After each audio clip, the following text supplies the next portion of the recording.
ഈശോ മിശിഹായ്ക്ക് സ്തുതിയായിരിക്കട്ടെ. പ്രിയമുള്ളവരെ, എല്ലാവരെയും വചനം പഠിക്കാനായിട്ട് സ്വാഗതം ചെയ്യുന്നു.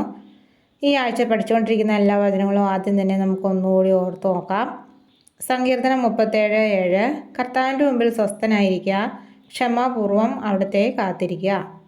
1 കൊരിന്തോസ് 2:2 നിങ്ങളുടെ ഇടയിലായിരുന്നപ്പോൾ യേശു ക്രിസ്തുവിനെക്കുറിച്ചല്ലാതെ, അതും ക്രൂശിതനായവനെക്കുറിച്ചല്ലാതെ മറ്റൊന്നിനെക്കുറിച്ചും അറിയേണ്ടതില്ലെന്ന് ഞാൻ തീരുമാനിച്ചു.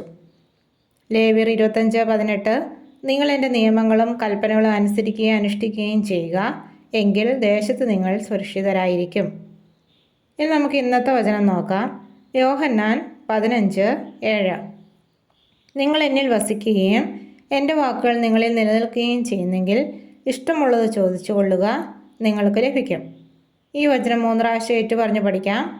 യോഹന്നാൻ 15:7 നിങ്ങൾ എന്നിൽ വസിക്കുകയും എൻ്റെ വാക്കുകൾ നിങ്ങളിൽ നിലനിൽക്കുകയും ചെയ്യുന്നെങ്കിൽ ഇഷ്ടമുള്ളത് ചോദിച്ചു കൊള്ളുക, നിങ്ങൾക്ക് ലഭിക്കും.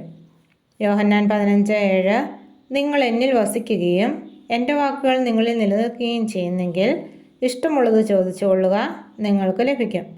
യോഹന്നാൻ 15:7 നിങ്ങൾ എന്നിൽ വസിക്കുകയും എൻ്റെ വാക്കുകൾ നിങ്ങളിൽ നിലനിൽക്കുകയും ചെയ്യുന്നെങ്കിൽ ഇഷ്ടമുള്ളത് ചോദിച്ചു കൊള്ളുക, നിങ്ങൾക്ക് ലഭിക്കും. ഈ വചനം ബുക്കിലേക്ക് എഴുതുകയും പഠിക്കുകയും ചെയ്യുക. നാളെ മറ്റൊരു വചനവുമായിട്ട് കാണാം. ദൈവം എല്ലാവരെയും അനുഗ്രഹിക്കട്ടെ.